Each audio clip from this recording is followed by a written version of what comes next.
예수님 앞에 우리 성도님들 나와주심에 주님 기뻐하시고 오늘도 베풀어 주실 은혜가 기대가 됩니다. 오늘도 귀한 특강 준비되어 있는데 우리 먼저 우리 주님께 찬양하면서 이 예배 가운데 나아가도록 하겠습니다. 함께 찬양하며 나아가겠습니다. 나의 안에 거하라. 나는 내 하나님이니 모든 환난 가운데 너를 지키는 자라. 두려워하지 말라. 내가 널 도와주리니 놀라지 말라. 내 손 잡아주리라. 나의 안에 거하라. 나의 안에 거하라.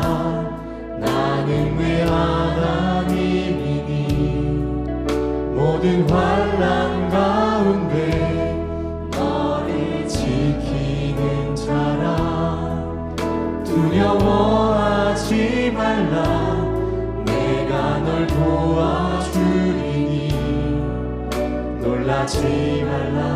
내 손 잡아주리라. 내가 너를 지명하여 불렀나니 너는 내 것이라. 내 것이라. 너의 하나님이라. 내가 너를 보배롭고 존귀하게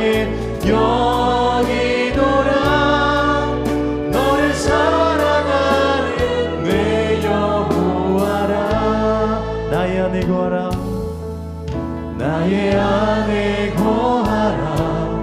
나는 내 하나님이니 모든 환난 가운데 너를 지키는. 두려워하지 말라. 두려워하지 말라. 내가 널 도와주리니 놀라지 말라.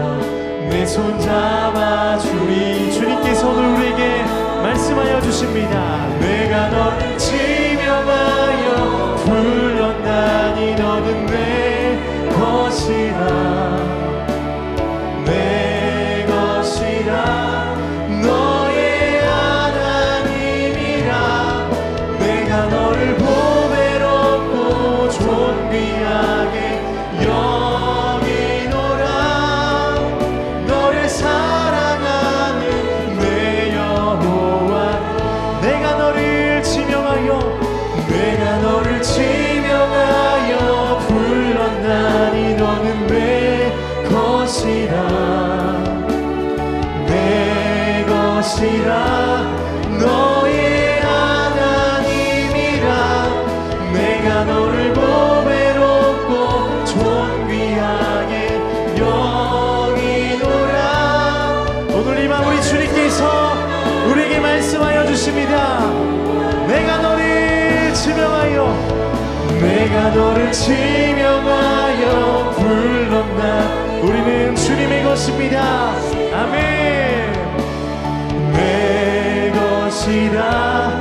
너의 하나님이라. 내가 너를 보배롭고 존귀하게 여기노라. 너를 사랑하. 자, 우리 한 번 더 고백합시다.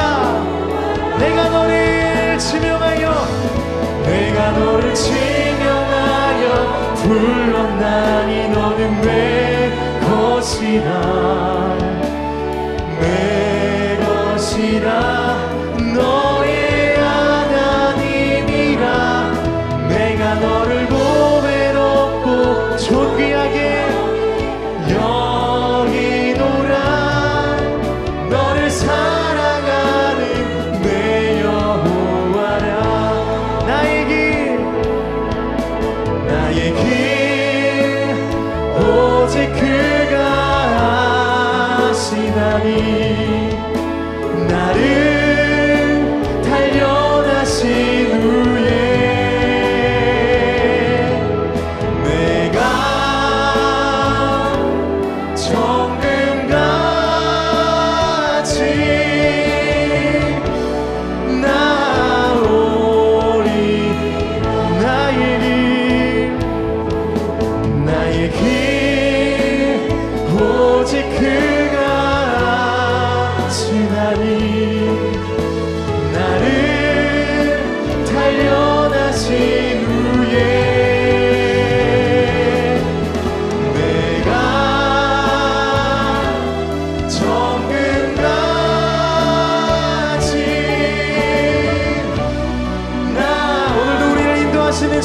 마지막 한 번 더.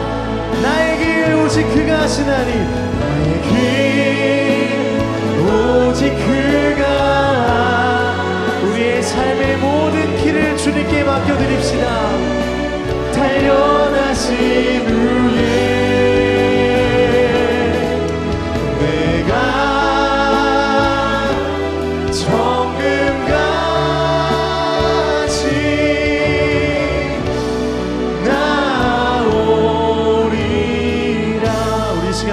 하시며 나아가겠습니다. 하나님, 오늘 이 밤 우리를 불러주셨습니다. 오늘도 주님께서 베풀어 주시는 그 은혜 앞에 하나님 이 보좌 앞에 나아가오니 오늘도 우리에게 말씀하여 주시옵소서. 성령님, 우리가 우리의 미래를 통제하고자 늘 갈망하지만 하나님 연약하여 늘 낙심하고 넘어집니다.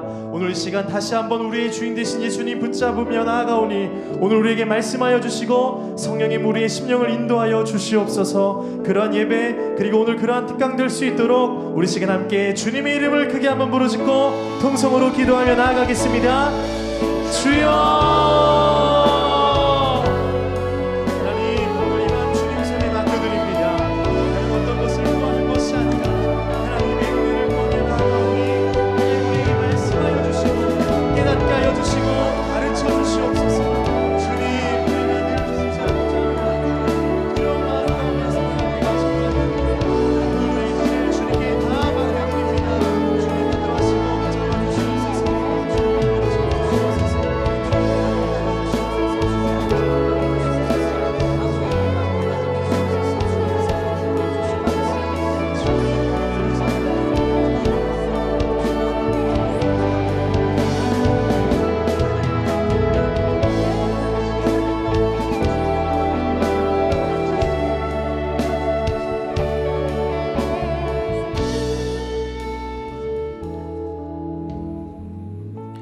하나님 감사합니다.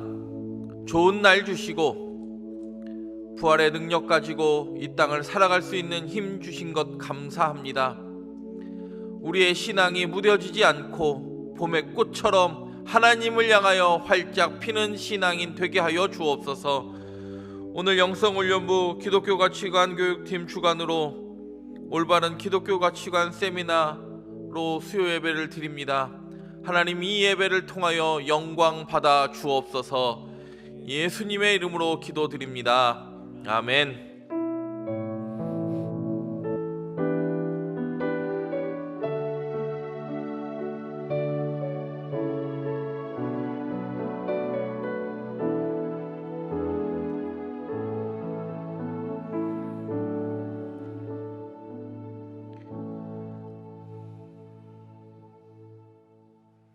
네, 오늘 예배는 영성훈련부 기독교 가치관 교육팀 주관으로 올바른 기독교 가치관 세미나로 진행됩니다.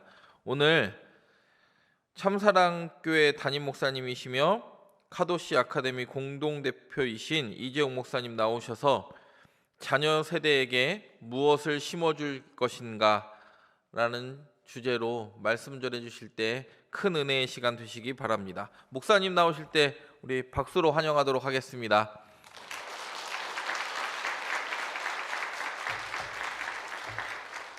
할렐루야, 반갑습니다. 여기 두 번째 쓰게 됐는데요. 네, 두 번째 쓰니까 좀 더 마음도 편안하고 친근감과 익숙함이 느껴집니다. 오늘 주제는 이 자녀 세대에게 무엇을 심어줄 것인가, 이런 주제로서 함께 좀 나눴으면 하는데요. 먼저 말씀 한번 좀 읽었으면 합니다. 로마서 12장 1절에서 2절입니다.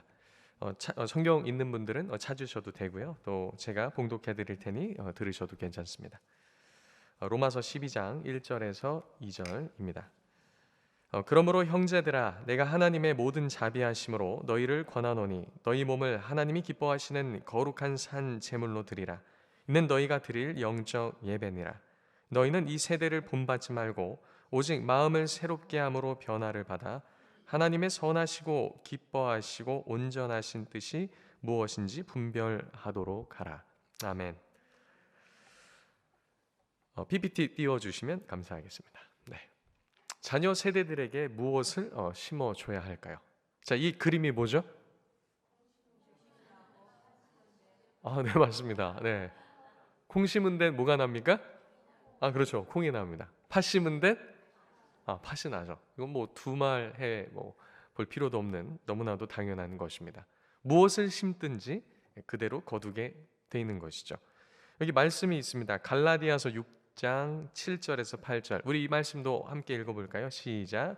스스로 속이지 말라. 하나님은 업신여김을 받지 아니하시나니 사람이 무엇으로 심든지 그대로 거두리라. 자기의 육체를 위하여 심는 자는 육체로부터 썩어질 것을 거두고 성령을 위하여 심는 자는 성령으로부터 영생을 거두리라. 아멘. 성경에선 분명히 무엇을 심든지 그대로 거둘 것이다.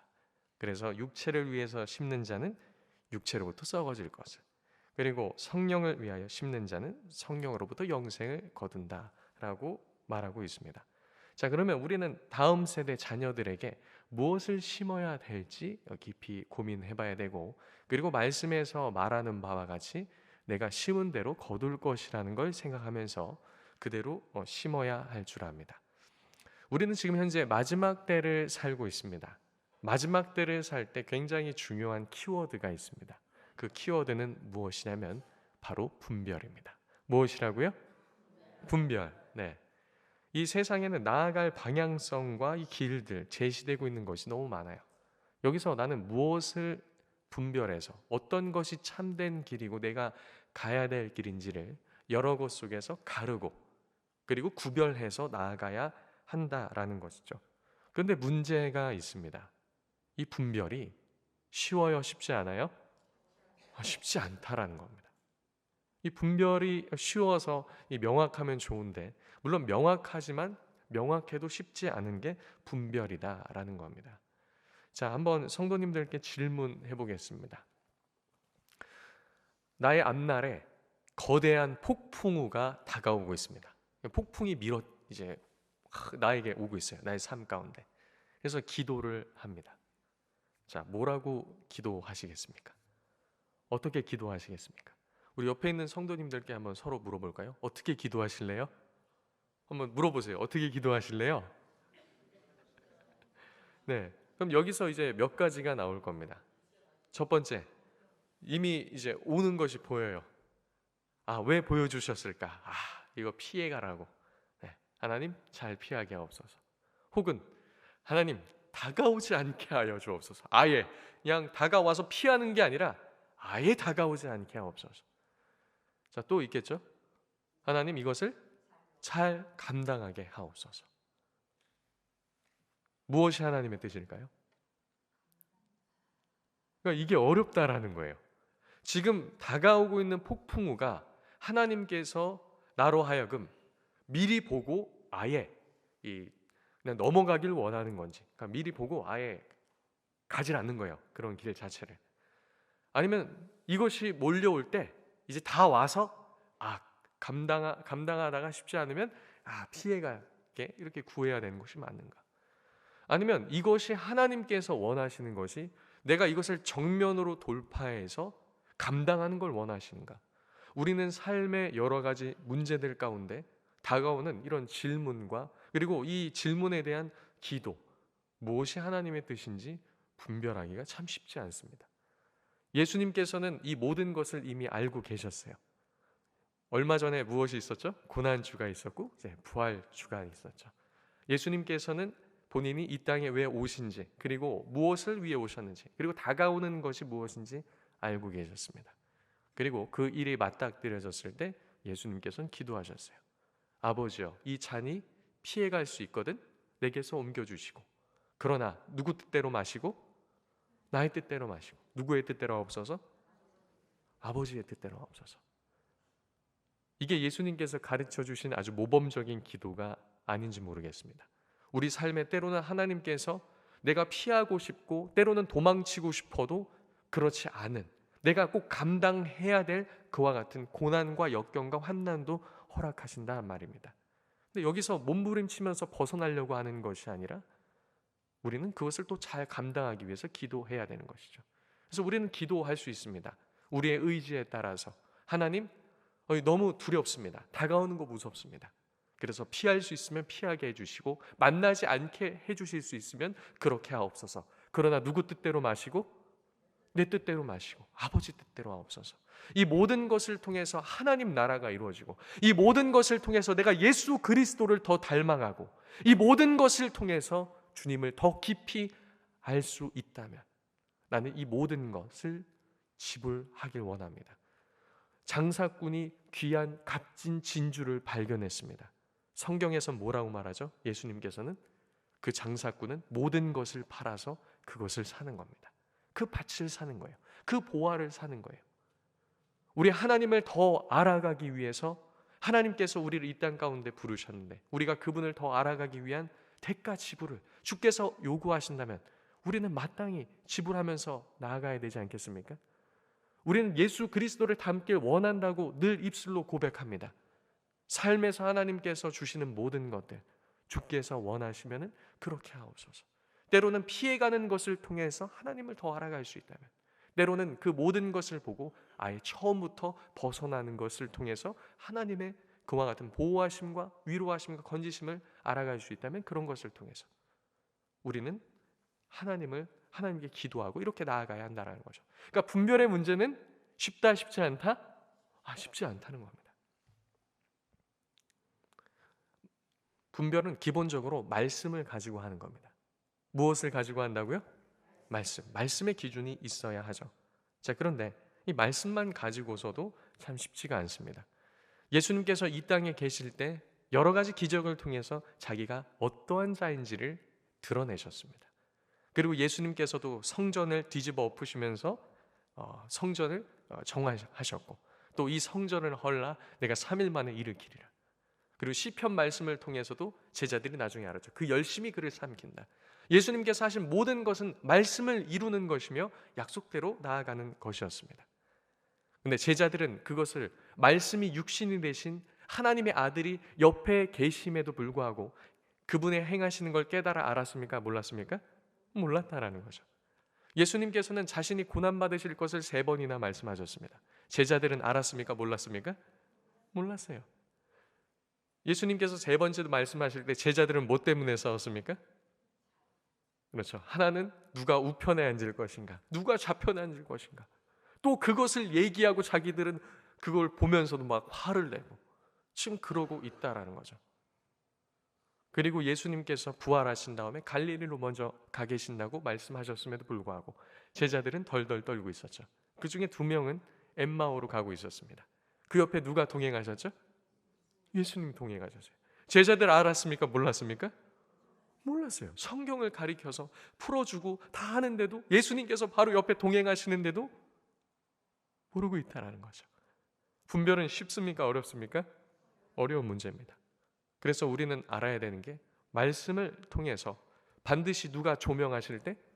성령께서 조명하실 때야만 우리가 바로 깨달을 수 있다라는 겁니다. 그래서 우리가 말씀을 철저히 알고 주의 말씀을 사랑하고 말씀을 통해 하나님을 더 알아가길 갈망함과 동시에 그러면서도 누가 늘 조명해 주셔야 된다고요? 주의 성령께서 늘 조명하시면서 우리와 함께 하셔야 우리가 비로소 깨달아 알 수 있다라는 거죠. 거기에서 이어지는 또 한 가지 질문이 있습니다. 그럼 기본적으로 분별할 만큼 준비가 되었는가라는 것이죠. 왜 그렇습니까? 이 시대는 너무나도 급속하게 다변화하는 세상 이슈들이 있다라는 겁니다. 그러면 그에 따라서 우리가 적절한 대응이 필요하죠. 그래서 제가 소속돼 있는 교단은 이 고신 교단입니다. 그래서 고신 총회에서는 이전에는 악법 대책위원회라고 이렇게 있었는데요. 근데 이제는 이름을 바꿔서 대사회관계위원회라고 있습니다. 그래서 얼마 전에 4개 권역, 전국 4개 권역에서 세미나를 했고요. 이건 서울에서 했던 이 세미나 사진입니다. 여러 가지 이슈들이 있기 때문에 교회들은 이와 같이 어떻게 이 세상이 돌아가는지, 악법이 어떻게 시행되는지 보고 분별할 수 있도록 돕기 위해서 이 총회에서 특별위원회를 만들고요. 각 노회마다도 이것을 설치해서 노회에 있는 목사님들이 이 사회적 이슈를 연구하고 성도들을 가르치게 하라라고 이렇게 권고하고 있습니다. 그만큼 성경적으로 바라보며 대응하는 문제, 이것도 쉽지 않다라는 거예요. 근데 너무나도 감사한 것은 연동교회에서 이 기독교 가치관, 이 교육하는 팀이 있다라는 것이죠. 그래서 너무 이 모범적으로 이런 기관을 잘 조직했다고 생각이 되고요. 또 이런 기관이 이런 팀이 열심히 또 활발하게 활동할 수 있다라는 소식을 들어서 얼마나 기쁜지 몰랐습니다. 이 분별이라는 것은요, 어떤 가치를 판단할 때 중요한 것은 무엇이냐면 가치관입니다. 이전에 제가 와서 강의할 때도 이 내용, 이 PPT 요 장면을 그대로 띄웠습니다. 성을 바라볼 때 중요한 것이 무엇이냐? 가치관이다라고 했죠. 그것뿐만 아닙니다. 이 세상 모든 이슈와 이 모든 것을 판단할 때 중요한 것이 무엇이라고요? 가치관입니다. 가치관은 가치에 대한 관점, 평가하는 근본적 태도라는 사전적 정의를 가지고 있습니다. 이것을 볼 때 난 어떠한 가치를 가지고 관점을 매기겠는가, 어떠한 태도로 접근하겠는가라는 거죠. 근데 이것은 그냥 가치관이 형성되는 것이 아니라 외부로부터 주어지게 되어 있습니다. 어디로부터 주어진다고요? 외부로부터. 이걸 세상 말로 하면 신념이라고 하고 우리말로 하면 믿음이라고 합니다. 제가 그때 그 예를 든지 모르겠는데요. 저는 스마트폰을 삼성 갤럭시만 사용합니다. 왜냐하면 스마트폰은 삼성이기 때문이죠. 자, 그리고 제가 앞에 갖고 나온 태블릿 PC 있습니다. 어디 걸까요? 삼성 태블릿 PC입니다. 제가 사용한 노트북은요? 삼성 노트북. 제가 차는 스마트워치는요? 삼성 스마트워치예요. 저희 집에서 이제 처음으로 신혼 때는 한 번도 이제 가전제품이라는 걸 못 샀는데요. 작년에 사게 됐습니다. 냉장고도 결혼한 지 10년 만에 처음으로 바꿨어요. 이전에는 새 거 들고 온 게 아니라 결혼할 때 처갓집에 냉장고 2대 있던 거 한 대 들고 왔거든요. 저희는 다 중고 가구나 아니면 다 저희 집에 서로 집에 있던 거 갖고 와서 신혼 시작했습니다. 자, 냉장고 바꿨습니다. 뭘로 바꿨을까요? 어떻게 하셨죠? 세탁기 바꿨습니다. 세탁기 뭐죠? 네. 건조기? 삼성. 청소기도 무선 청소기 새로 샀습니다. 뭐 샀을까요? 삼성. IT는 삼성. 가전제품은 삼성. 지금 제가 삼성에서 나온 건 아니고요. 자, 이것은 저의 가치관이죠. 이 가치관은 외부로부터 주입된 거예요. 제가 태어날 때부터 삼성 최고 이러면서 태어난 게 아니잖아요.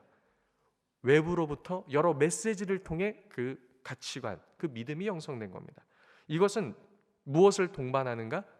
세계관을 동반해요. 세상을 바라보는 관점을 동반한다라는 겁니다. 그리고 이것은 반드시 무엇을 따라오게 만들죠? 행동을 따라오게 만듭니다. 그래서 우리가 읽었던 로마서 12장 1절과 2절이 이것을 말해주는 거예요. 우리가 왜 예배자로서 살아가야 되는가? 하나님의 온전하신 그 뜻 가운데 예배자로서 왜 살아가야 되는가? 우리가 살아가는 그 모든 모습들이 실상 우리가 섬기는 하나님이 누구신지를 보여주며 말하고 있기 때문이다 라는 것이죠. 우리는 제1가치를 우리 삶에 있어서 이 소요의 문답 1문에서 말하는 것에 두어야 됩니다. 자, 우리의 가치가 무엇인지 다 같이 굵은 글씨 읽어보겠습니다. 시작. 하나님을 영화롭게 하는 것과 그를 영원토록 즐거워하는 것입니다. 말로만이 아니라 이것이 삶 가운데 나의 진짜 최고의 가치가 돼서 나타나야 한다라는 거죠. 내가 지금 공부하는 이유도 하나님을 영화롭게 하는 것, 그분을 영원토록 즐거워하는 것. 내가 직장 생활하고 내가 사회에서 가정을 꾸리고 결혼을 하고 하는 모든 것, 내가 인생을 살아가는 모든 것이 바로 이것이 중심이 되어서 돌아가야 될 줄로 믿습니다. 이게 성경이 말하는 우리의 삶의 목적 아니겠습니까? 목적과 그 중심이 바로 돼야 그것으로부터 우리의 삶이 바로 나올 수 있다라는 거죠. 근데 너무나도 안타까운 것은 세계 여러 나라 가운데 유독 한국만이 다른 나라에서 행복도 조사도 하고 삶의 가치 1번이 뭐냐라고 물었을 때 자신은 가족이 너무 소중하다, 아이들, 그 다음에 자신의 여러 가지 그런 삶의 가치에 대해서 말하는데 대한민국은 유독 압도적인 1위가 있습니다. 무엇이 1위일까요? 돈이 1위라는 거예요. 공부를 하는 목적도, 인생을 살아가는 목적도 모든 것이 이것이 된다라는 거죠. 성도님들의 삶의 제1 가치는 무엇입니까? 하나님입니까? 아니면 재물입니까? 예수님께서는 하나님과 재물을 겸하여 섬길 수 없다고 말씀하셨습니다. 또한 이스라엘은 역사 가운데 한 번도 하나님을 섬기지 않았던 적이 없어요. 문제는 무엇입니까? 하나님도 섬기고 우상도 같이 섬겼다는 거죠. 우리 그리스도인들의 삶 가운데 정말 이 세상에 보았을 때 기독교인들의 삶의 가치는 정말 영원한 것에 있는가? 우리는 한번 깊이 생각해 볼 필요가 있습니다. 가치관을 교육한다는 것은 믿음의 대상 그리고 믿음에 관한 것입니다. 왜요? 그 가치관은 어디로부터 사실 유입된 거라고요? 외부로부터 유입된 거다. 우리가 누구를 섬기는가? 그 믿음에 관한 것이다 라는 거죠. 우리가 고백하는 장로교회가 고백하는 하이델베르크 요리문답 21문에는 참된 믿음이 무엇인지 말해주고 있습니다. 확실한 지식이며 그리고 동시에 성령께서 복음으로써 내 마음속에 일으키신 굳건한 신뢰다라는 거죠. 이 확실한 지식은 무엇이냐면 하나님의 말씀, 성경인 줄로 믿습니다. 그리고 그것을 성령께서 일으키셔서 우리 마음 가운데 이 복음과 하나님께서 하신 모든 일들을 확실히 믿게 하는 것, 신뢰하게 하는 것, 이것이 바로 믿음이다라는 거죠. 이것은 우리에게 너무나도 복된 소식입니다. 아버지와 아들과 성령께서 우리에게 구원을 위해서 약속하신 그 모든 것을 시행하시고 이루심을 우리는 고백하고 있기 때문이죠. 그러나 문제는 오늘날 이 가장 기본적인 기초부터 실패하고 있다라는 겁니다. 우리가 복음적인 삶을 산다고 하지만 글쎄요, 제가 생각했을 때 한국 교회는 이 가장 기본적인 것부터 실패하죠. 돈과 신앙의 문제. 무엇을 택합니까? 신앙을 택해야죠. 우리의 인생의 성공과 신앙의 문제. 무엇을 택해야 됩니까? 신앙을 택해야죠. 근데 정말 우리는 무엇을 최우선시 두면서 나아가는가? 이것은 평시에는 나타나지 않지만 위기의 순간에 다 나타나게 되어 있습니다. 안타깝게도 오늘날 우리는 말씀은 무딘 반면에 분별이 어려운 것이 너무나도 이 유사한 것이 다양하게 많기 때문이라는 사실입니다. 이 세상은 너무나 다양하게 유사한 많은 것들로 우리에게 다가오고 우리는 그 속에서 분별을 해야 됩니다. 자, 이게 무슨 사진일까요? 제가 어저께 강의 준비할 때 버섯 사진들 수집하느라고 힘들었습니다.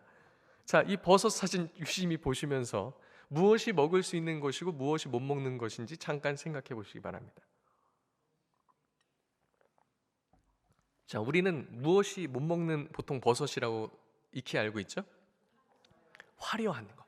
자, 여기서 화려한 것이 있습니까? 없습니까? 자, 그래서 무엇이 먹을 수 있는 건지 못 먹는 건지 좀 보이십니까?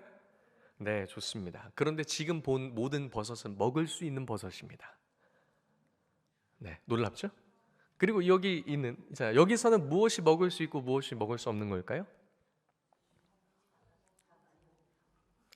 네. 역시 눈치가 백단이신 분들이 많이 계십니다. 여기 지금 나와 있는 버섯들은 모두가 먹을 수 없는 버섯들입니다. 어떻습니까? 헷갈리죠? 그러니까 너무나도 유사하게 그런 다양한 것들이 우리 삶에 여러 가지의 패턴들로서 나타나고 있다라는 것이죠. 그래서 분별이 어렵다라는 겁니다. 다 같은 열매인데 왜 이것은 안 되는지 세상은 묻는다라는 것이죠. 왜 에덴 동산에 많은 열매들이 있는데 왜 굳이 이건 먹으면 안 돼? 라는 질문들이 우리의 신앙, 삶 가운데 계속해서 던져진다라는 겁니다. 세상은 먹을 수 없는 것을 어떻게 가르칩니까? 먹을 수 있다고 가르치고 있죠. 제가 저번에 왔을 때도 보여드렸던 PPT가 바로 이 PPT입니다. 딱 이 장면입니다. 이것은 단지 그냥 우리가 무엇을 선택할 것인가의 문제가 아니라 누구의 음성을 들으며 누구의 통치를 받을 것인가에 관한 문제다라는 거죠. 세상은 이제 너로 하여금 대리 통치자 위치에서 벗어나 스스로 통치자가 되라고 유혹을 하고 있습니다. 아래 이 성과 관련된 키워드만 봐도 그렇죠. 결혼, 동거, 출산, 저출산, 가정, 남편과 아내, 비혼주의, 페미니즘, 이혼, 동성애, 혼전 성관계, 혼전 임신, 자녀, 양육, 낙태, 간통 등등. 안타깝게도 이런 주제를 놓고 부모 세대와 청년 세대에게 물었을 때 위와 같은 키워드에 있어서 대답할 때 세상적인 대답을 교회 안에서도 많이 듣는다라는 거죠. 자, 결혼에 대해서 결혼을 안 하는 청년들이 많이 있죠. 청년이요, 왜 결혼을 이렇게 미루시고 늦게 합니까? 라고 했을 때 저희는 이 젊음을 그리스도께 더 드리기 위해서 지금 결혼을 미루면서 하나님께 집중하고 있습니다. 이런 대답을 들어본 적이 없습니다. 이런 대답을 들어본 적이 없어요.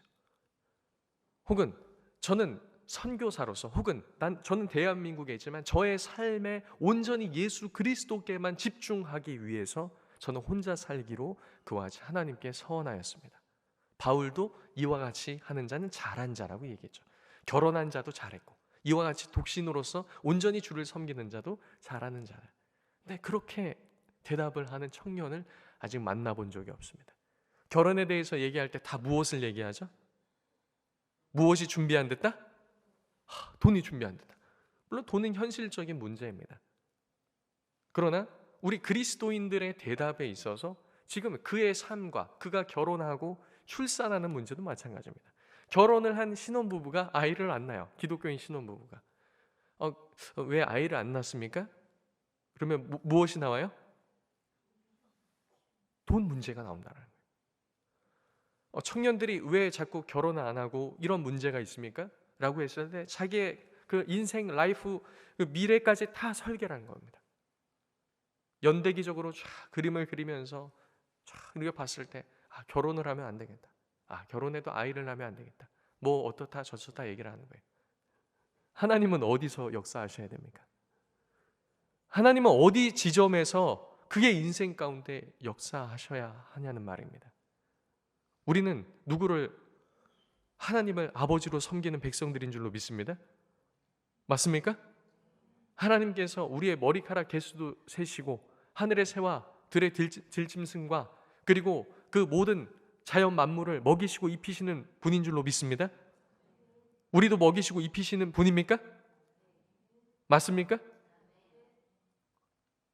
광야 이스라엘 백성들 누가 40년간 먹이시고 입히셨습니까? 근데 과거에는 그와 같이 역사하신 하나님이 능력이 없으셔서 오늘날은 그렇게 못하시죠. 그렇습니까? 근데 마치 우리의 입술의 고백과 우리의 삶의 모든 방향성은 그와 같은 것을 가르치고 있다라는 겁니다. 가르치고 있다라는 거예요. 대신에 무엇은 다 해결해 줄 것처럼 말하죠. 무엇이 있으면? 돈이 있을 것처럼.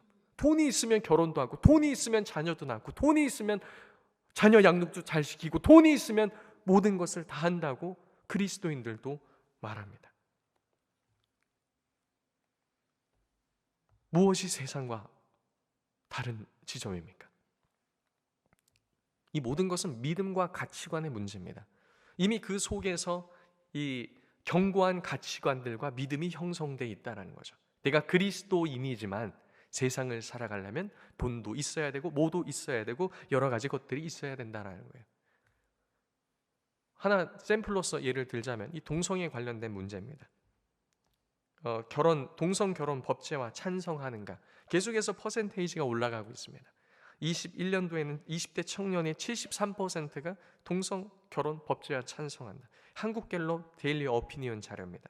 2023년도에는 20대가 64%로 떨어진 반면에 40대하고 50대가 각각 10%씩 올라갔어요. 그러면 이것이 그냥 형성된 겁니까? 그렇지 않다라는 거죠. 그 기존 가운데 정통적인 결혼에 대한 생각과 가치 체계가 서서히 무너지고 다른 것으로 세워졌다라는 겁니다. 여기 영상 하나 있는데요. 음성은 나오지 않지만 여기에 스웨덴의 한 아이가 등장을 합니다. 이 아이에게 물어봤을 때 너는 여자니 남자니? 라고 물어보면 자기는 오늘 남자라고 얘기합니다. 그리고 자기는 남자도 되었다가 여자도 된다라고 이렇게 대답을 해요. 이게 그냥 이렇게 된 걸까요? 그렇지 않습니다. 이렇게 생각하게 된 것은 그 아이가 그렇게 교육을 받았기 때문이죠. 그게 부모에게 물어봤을 때 그렇게 교육을 시키는 겁니다. 여기 두 아이가 있는데 둘 다 아들입니다. 아들인데 그냥 보면은 아들 같아요? 딸 같아요? 딸 같다는 거죠. 그 아이의 성별에 대해서 물어볼 때 그 아버지 되는 사람인 것 같아요. 그거 우리가 말해줄 수 없다. 그 아이가 직접 그와 같이 얘기해 줄 때까지 우리는 기다려야 한다라는 거죠. 이게 소위 요즘 말하는 여러 가지 성 정체성이죠. 젠더 정체성. 수십 가지가 있다라는 겁니다. 이렇게 된 것은 그냥 된 것이 아니라 무엇 때문이라고요? 교육 때문이라는 거죠. 그래서 우리 연동교회에 있는 기독교 가치관 교육팀이 굉장히 중요한 역할을 앞으로도 해주셔야 한다라는 거죠. 오늘날 이 세상에서는 여러 가지 우리 아이들의 그와 같은 가치 체계와 사고 체계를 변화시키기 위해 수많은 애를 쓰고 있습니다. 제가 아는 아주 친하게 지내는 이제 젊은 목사님이 있습니다. 담임 목회를 하시는데 그분의 6살 아이가 유치원에 다녀오더니 이제 책을 받아온 거죠. 이제 이걸 갖다가 이제 부모님하고 토론도 하고 이렇게 하라고 책을 받아왔는데 목사님이 보시고 나서 깜짝 놀랐습니다. 그 안에는 무엇이 있어요? 엄마도 둘, 아빠도 둘.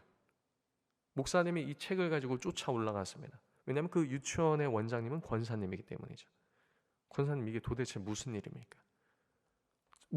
원장님도 깜짝 놀라는 거예요. 이거 이렇게 누리 과정 속에 있어서 이렇게 배포해가지고 공부하게 한 건데 이런 지점까지 미처 살펴보지 못해서 죄송합니다.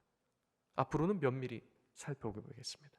아이들이 지금 어렸을 때부터 이렇게 배운다라는 거예요. 그 다음에 초등학교 4학년 첫째 딸이 학교 다녀와서 90분 동안 성평등 교육을 받았다고 그래요.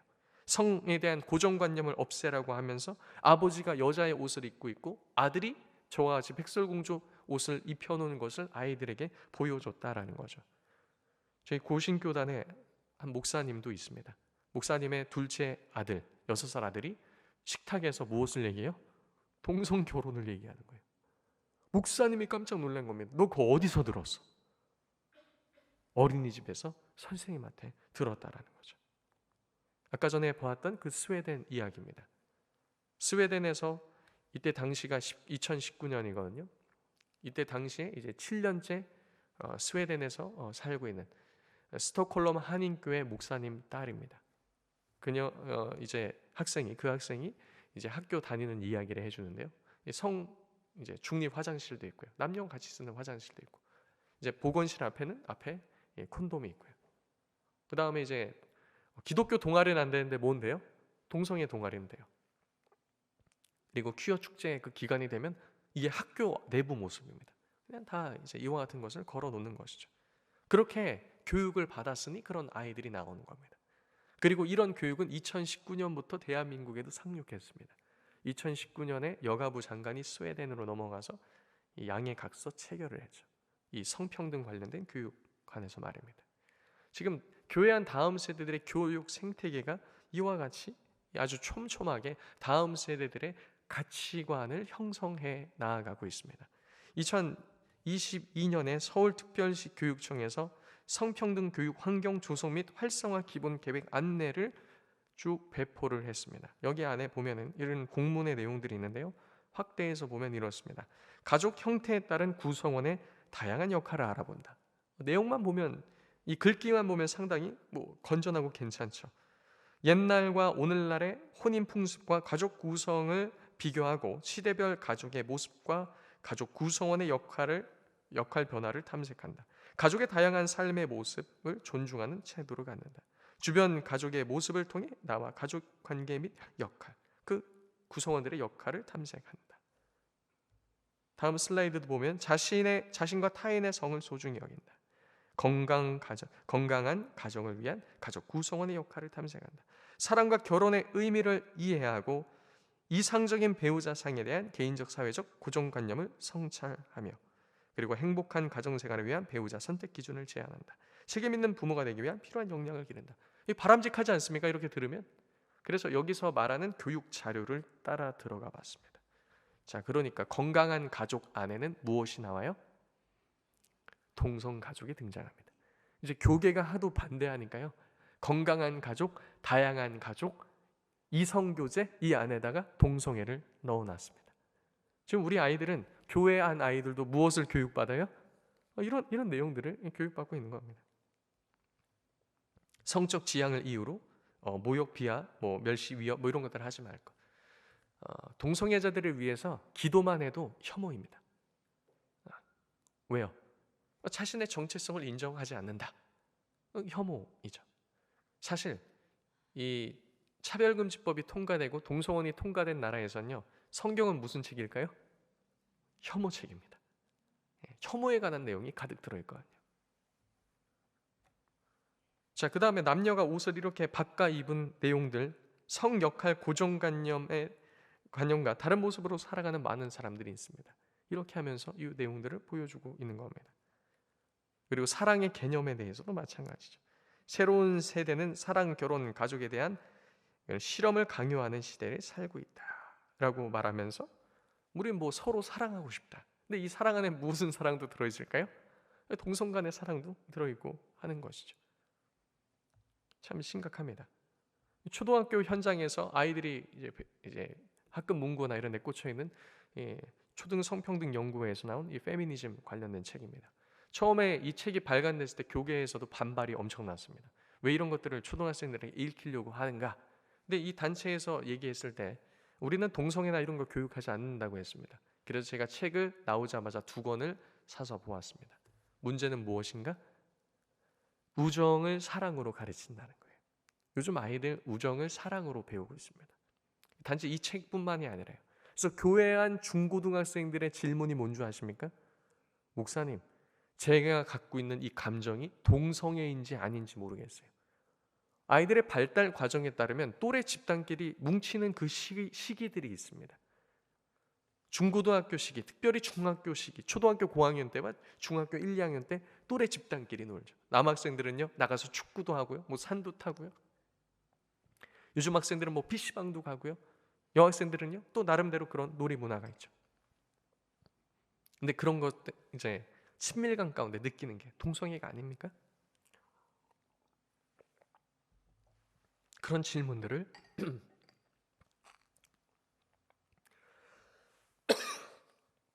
아이들이 해온다는 겁니다.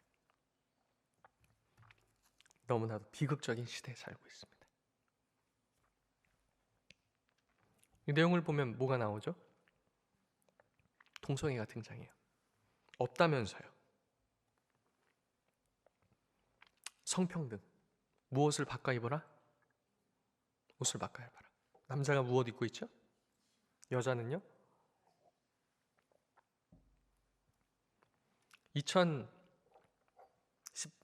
2018년에 19년인가요? 어떤 성문화센터로부터 제가 자료 하나를 입수했습니다. 초등학생도 너무 늦다. 미취학 아동 때부터 페미니스트 시민을 양성해야 한다.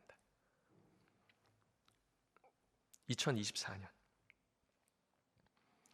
유치원 성교육 내실화 추진 방안 교육부에서 공문을 내려보냈습니다. 유아교육정책과 거기에 보면 뭐가 있습니까? 참고사에 제가 줄쳐놨죠. 유아 성인지 성교육 활용 자료 안내. 이것이 아까 본 그 슬라이드하고 연결되어 있습니다. 지금 이게 우리 다음 세대들이 교육받고 있는 내용들이죠. 여기서 보면 역시나 비슷한 거예요. 여기 밑에 줄쳐놓은 게 결국은 생활 동반자법 이렇게 해서 차별금지법, 동성혼 이렇게 다 연결되는 거거든요. 자, 그리고 민주시민 교육입니다. 이 교육 내용 안에 뭐가 있는지 성도님들도 인터넷 검색하면 나무위키에서 금방 볼 수 있습니다. 자, 초등 3, 4학년은 우리 모두는 달라요. 이제 이런 교육들을 하고 있다라는 거죠. 초등학교 5, 6학년은요 성차별, 그리고 차이가 차별이 될 수는 없어요. 남자라서 여자라서 할 수 없나요? 라고 하면서 결국 어디로 흘러가요? 무지갯빛 세상. 중등 과정도 마찬가지예요. 우리 반 차별금지법 만들기. 근데 그 중학생들 학생인권 조례 안에 그 내용이 들어있는 거 알고 계십니까? 서울시 학생인권 조례 통과될 때 2 단체가 뒤에서 힘썼습니다. 한 단체는 그 연세대학교, 우리나라 최고로 오래된 게이 단체죠. 친구 사이, 이 동성애 게이 단체가 개입했고요. 그다음에 청소년 인권 행동 아수나로인가요? 아나수로인가요? 하여튼 그 단체가 개입을 했습니다. 그래서 나중에 그런 단체들의 레포트가 나왔어요. 야, 서울시 학생인권조례 통과시킬 때 우리가 뒤에서 힘썼다. 지금 다음 세대 아이들이 이런 내용 속에 있다라는 겁니다. 한국교회 탐구센터에서 2019년 조사했을 때 동성애 비판은 혐오 표현이 아니다라는 것에 찬성 45%, 혐오 표현이다 이게 54%였습니다. 너무나도 명확한 것인데 지금 이렇게 생각을 하는 사람들도 적지 않다라는 거죠. 우리의 판단과 가치 기준은 무엇이 돼야 되죠? 무엇이 돼야 됩니까? 성경이 돼야 돼요. 성경에서는 동성애에 대해서 하나님께서 정확하게 선을 긋고 계십니다. 제가 그 이유를 이전에 했었던 강의에서 말씀드렸어요. 연동교회 이재호 목사 치면은 이전 강의 나옵니다. 저도 몇 번 들어요. 네. 그리고 누군가 제 강의에 대해서 알고 싶다고 할 때 연동교회 강의를 링크 보내줍니다. 동성애는 그냥 뭐 남자 여자 이런 문제가 아닙니다. 하나님의 형상을 왜곡하는 문제예요. 교회를 왜곡하는 문제입니다. 좀 더 신학적으로 표현하면 신성 모독에 관련된 문제예요. 그렇기 때문에 교회는 이 문제에 있어서 그냥 침묵할 수가 없는 겁니다. 하나님 방식이 아니라 하나님께서 남자와 여자의 연합을 통해서 가정을 만들고 이것을 곧 거룩한 하나님의 교회로 세우시겠다고 했는데 사람은 남자와 남자, 여자가 연합하여서 그것을 이룰 수 있다라고 말하는 거죠. 에덴 동산의 사건이 그대로 재현되고 있는 이런 겁니다. 근데 교회 안에서도 이렇게 얘기하고 있다라는 것이죠. 가치관 교육한다는 것은 대상과 그 믿음에 관한 것입니다. 사실 이 모든 것, 이 가치관, 신앙, 성, 이거 누가 가르쳐야 됩니까? 누가 가르쳐야 되죠? 부모가 가르쳐야 됩니다. 신명기 4장에서 6장은 명확하게 얘기하고 있습니다. 부모가 가르쳐야 된다. 그런데 어떠한 방식으로? 여호와 하나님을 경외하는 방식으로 가르치라는 거죠. 성경적 성 교육 왜 배웁니까? 그냥 그저 혼전순결 잘 지키고 뭐 그러라고 배우는 겁니까? 아닙니다. 성이라는 파트에 있어서도 여호와 하나님을 경외하는 것으로 사용하라는 거예요. 우리의 삶의 모든 그런 교육에 대한 내용이 바로 하나님을 경외하는 방향성이 되어야 한다라는 것이죠. 첫 번째, 이 책임을 부모에게 주셨고 교회는 함께 도와서 그와 같이 자녀 양육을 하라라는 겁니다. 하나님께서는 이 세상에서 훌륭한 사람, 이 세상에서 명철하고 뛰어난 사람이 되라고 우리를 부르신 것이 아니라 하나님의 형상을 닮아 그분의 영광을 이 땅에서 드러낼 거룩한 백성들을 세우시기 위해 우리를 부른 줄로 믿습니다. 그 모델, 마지막 세대의 모델을 다니엘이 잘 보여주고 있지 않습니까?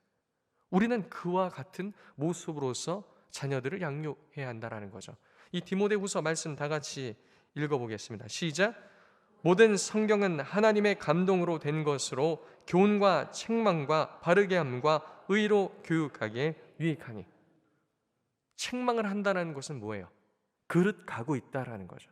그릇 가고 있는 부분에 책망을 받아야 한다라는 겁니다. 바르게 되도록 이 모든 말씀은 의로 교육하기에 유익하다고 성경은 말하고 있습니다. 이사야서 53장 11절에 보면 고난받는 종, 이 메시아에 대한 예언이 나오죠. 그 후반부에 보면 이런 말씀이 나옵니다. 그가 자기 영혼에 수고한 것을 보고 만족하게 여길 것이라. 나의 의로운 종이 자기 지식으로 많은 사람을 의롭게 하며 또 그들의 죄악을 친히 담당하리로다. 근데 이 자기 지식이라는 번역이 두 가지로 번역이 가능합니다. 이건 여러 주석을 읽어도 공통적으로 얘기하고 있습니다. 자기 지식, 그러니까 자기가 이와 같은 사역을 감당함으로 인해서 많은 사람들을 의롭게 할 것을 아셨다라는 거죠. 그리고 또 다르게 번역이 가능한 게 그의 지식입니다. 이것은 그에 대한 지식을 말합니다.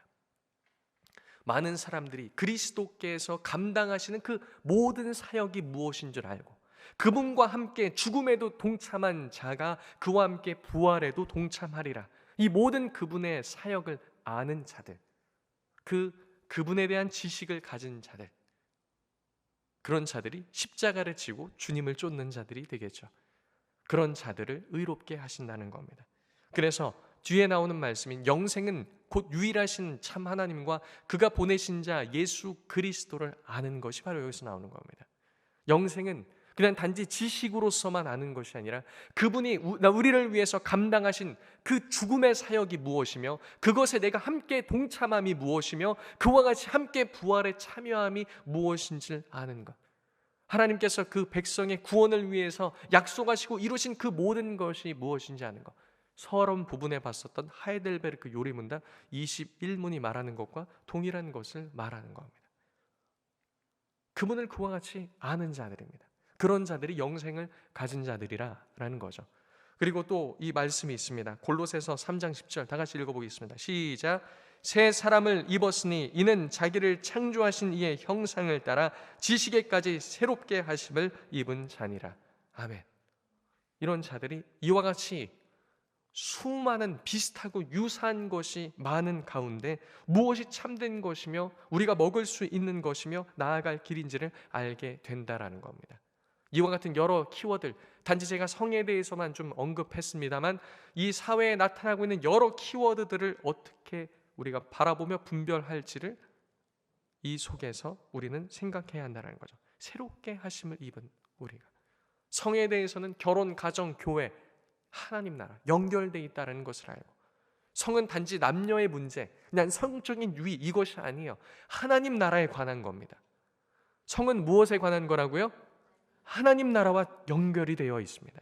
생육하고 번성하고 하나님의 형상인 거룩한 세대들을 세우고, 이게 우리가 고백하는 웨스트민스터 신앙고백서 24장 결혼과 이혼에 대해서 얘기하는 제2항에 나와 있습니다. 결혼은 거룩한 다음 세대를 세우는 것이다. 교회를 세우는 것이다. 교회 부흥과 연관되어 있다.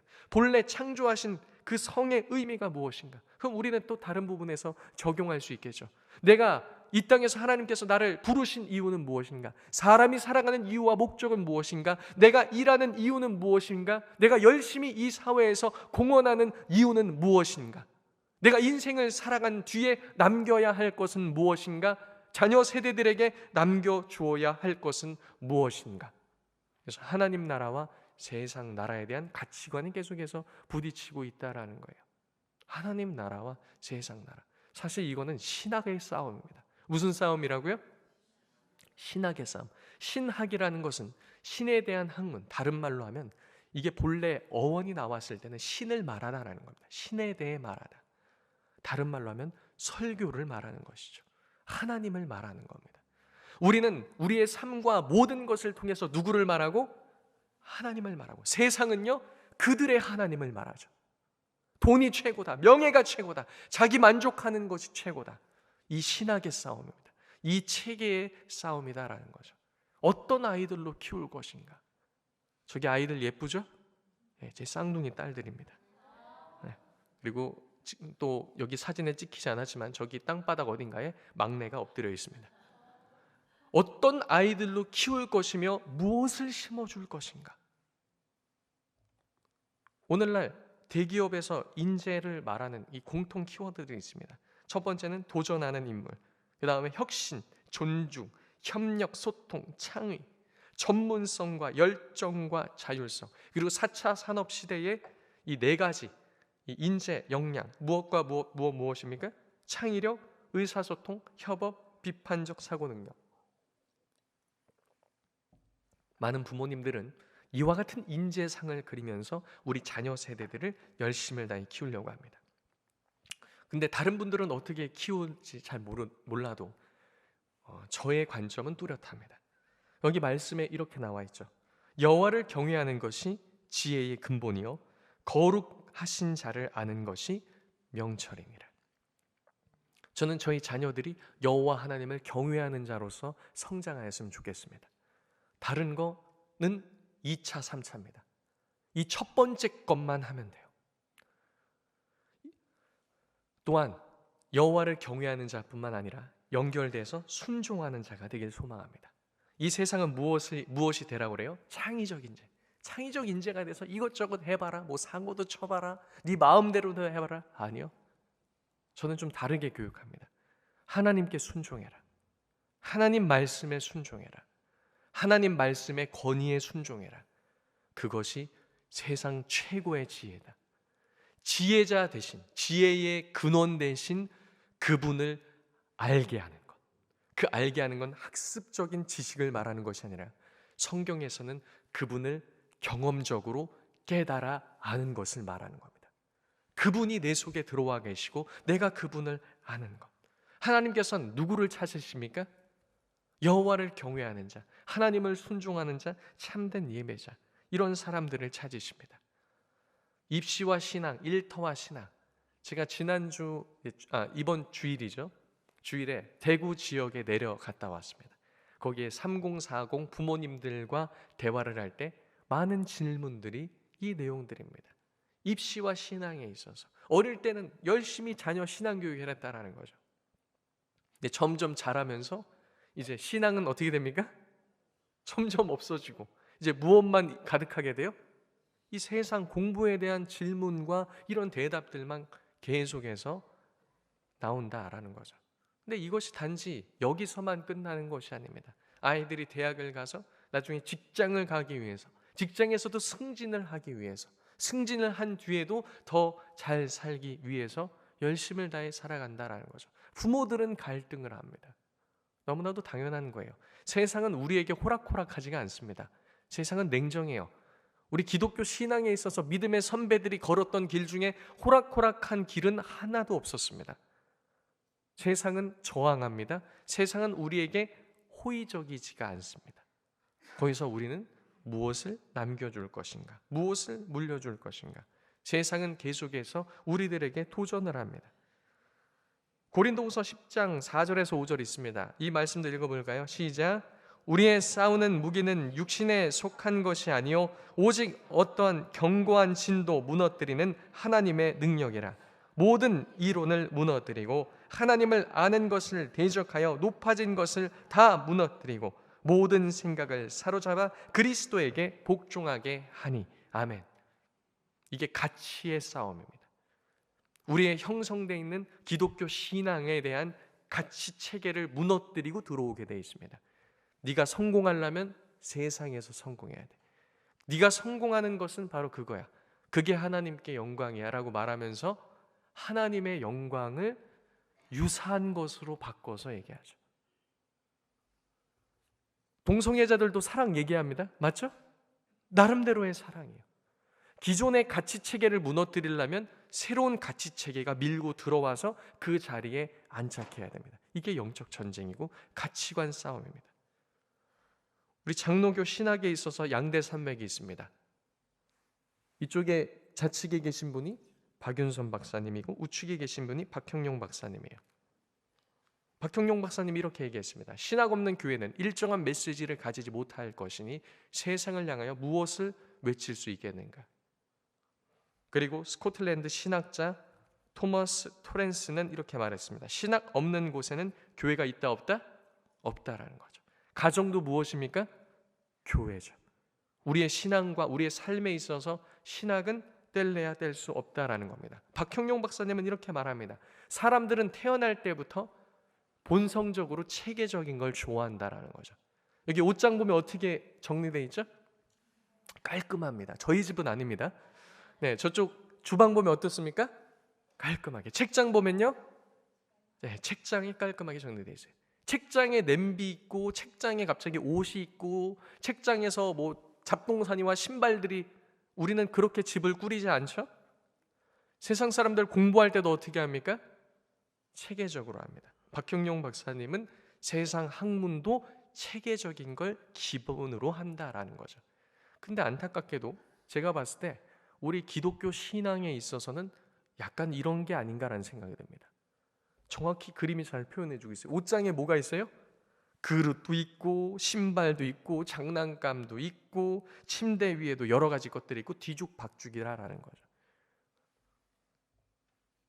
모든 일반 세상, 이 일반 은총 영역에 있는 것도 체계적인데 공부도 체계적으로 하고 학습도 체계적으로 시키려고 하지 않습니까? 근데 신학은 그렇지 않다라는 거예요. 초대교회 때는 이 체계성을 세우기 위해서 굉장히 노력했습니다. 그래서 박형용 박사님은 주관성과 객관성에 대해서 얘기합니다. 주관성은 예배, 친교, 봉사입니다. 객관성은 계시, 율법, 계명, 교훈, 판단, 즉 성경이 말하는 거죠. 객관성이 굉장히 강조되었던 시대였습니다.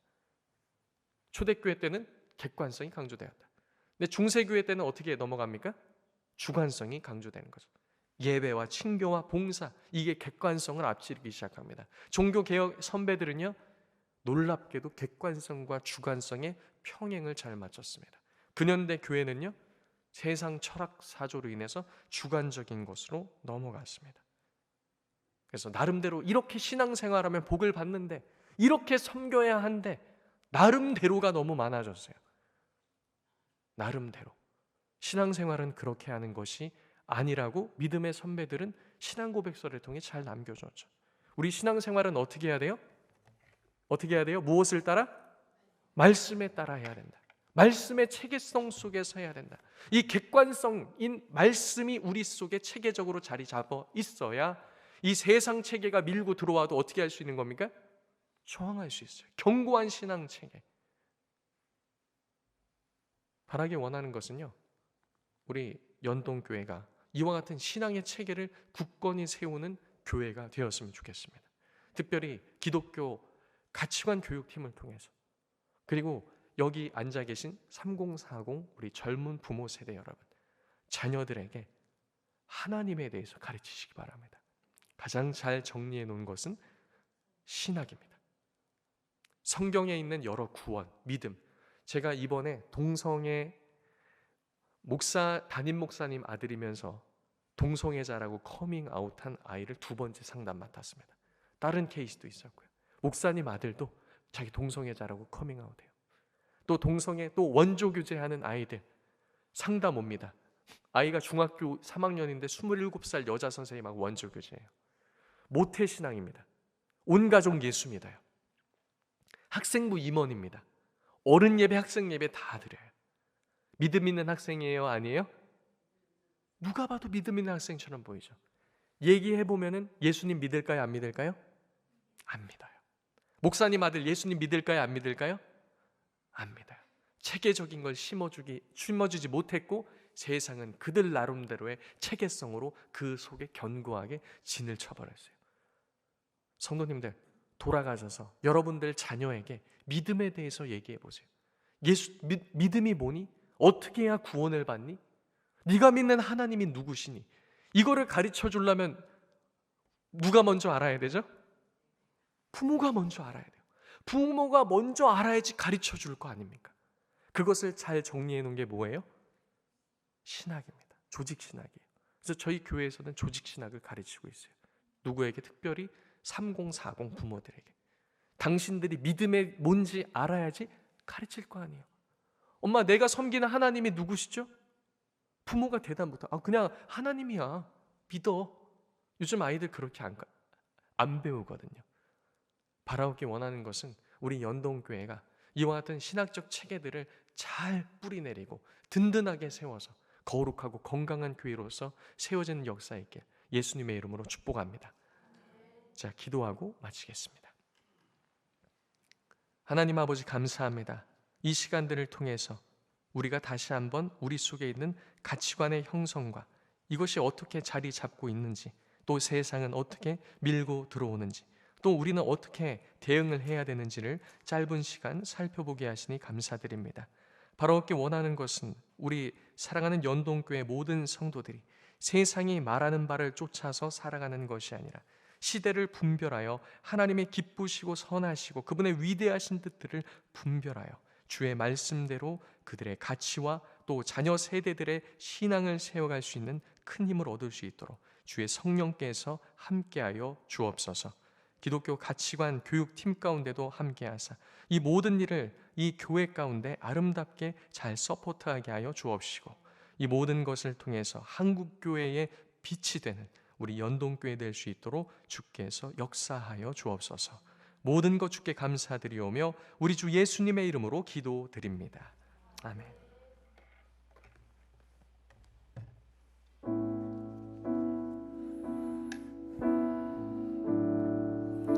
우리 시간 찬양으로 고백하기로 원합니다.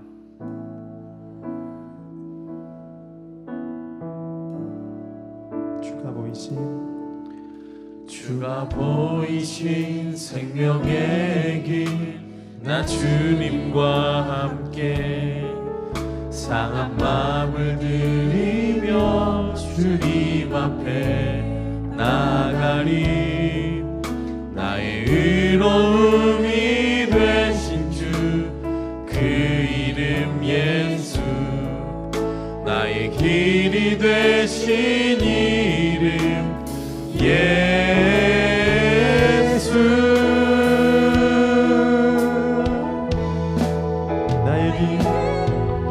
나의 길 오직 그가 아시나니. 나를 단련하신 후에 내가 정금같이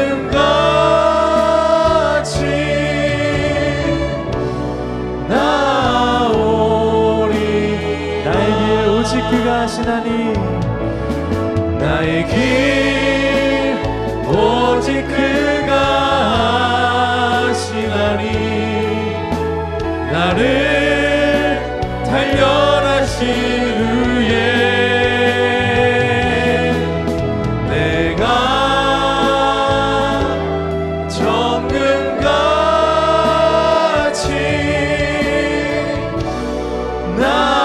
우리 마지막 한 번 더 고백합니다. 나의 길 오직 그가 아시나니. 나의 길 오직 그가 아시나니. 나를 단련하신 후에 내가 정금같이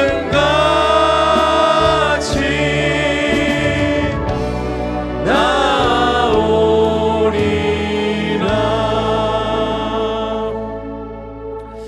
이 시간 먼저 오늘 우리에게 주신 말씀 붙잡고 나아가기를 원합니다.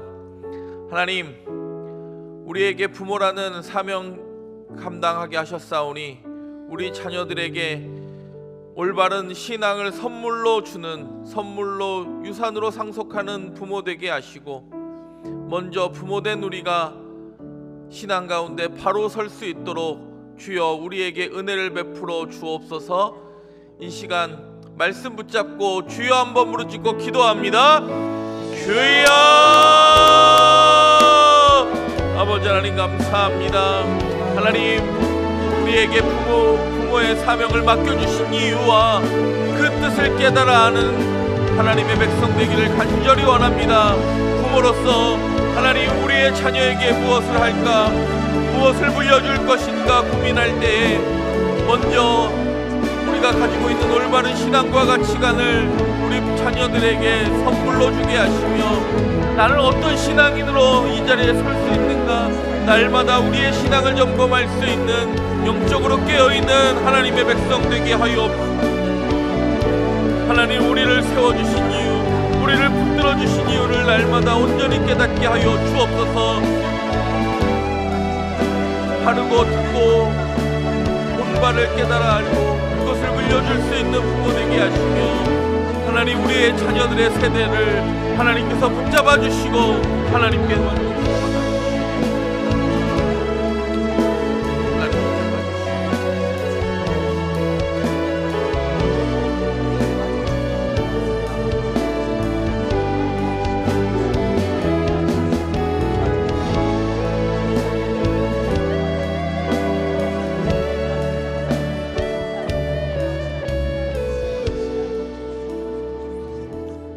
두 번째로 기도하기를 원하는 것은, 오늘 국회의원 총선거가 있었습니다.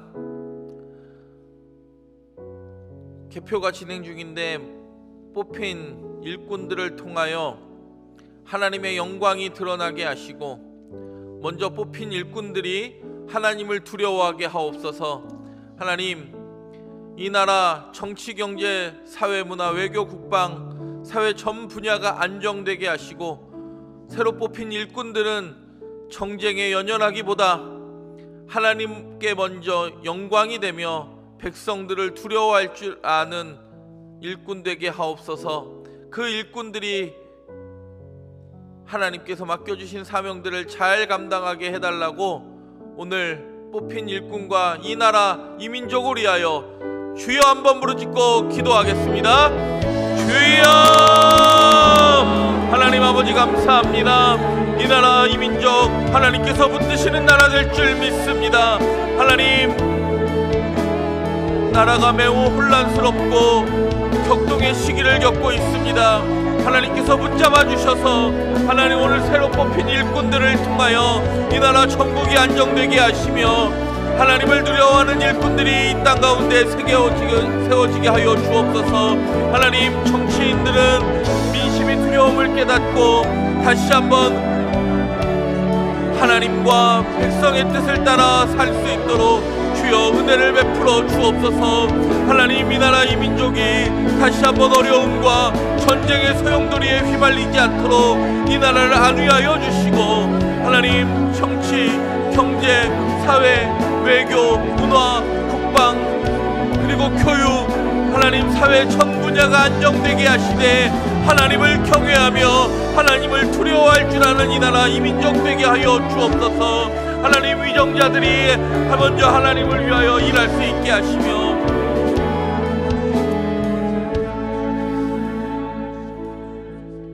세 번째로는 우리 교회를 위하여 기도하겠습니다. 연동교회가 130주년을 맞이하였습니다. 하나님께서 그동안 지켜주신 은혜에 감사하며 앞으로 우리 교회를 통하여 하나님 일하여 주옵소서. 준비하고 있는 많은 행사들이 은혜 가운데 진행되게 하시며 월요일부터 다음 주 토요일까지 영국 선교지 방문과 종교개혁 답사를 떠나신 위임 목사님과 선교 팀원들 오고 가는 모든 발걸음 안전을 지켜 주옵소서. 그리고 준비하고 있는 통독과 필사 그리고 전교인 체육대회를 통하여 다시 한번 교회가 하나 되어 하나님의 영광만이 우리 교회를 통하여 드러나게 하옵소서. 이 시간 교회를 위하여 기도합니다. 주여! 하나님 감사합니다. 하나님, 성령이 운행하시는 교회 되게 하여 주옵소서. 성령의 충만함이 우리 교회의 자랑거리 되게 하여 주옵소서.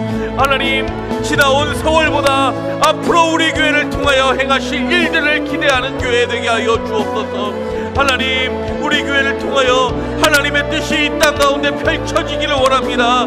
하나님, 아름다운 복음의 씨앗이 이 땅 가운데 심겨져 자라고 열매 맺고 하나님의 나라를 이 땅 가운데 보여줄 수 있는 교회 되기를 원합니다.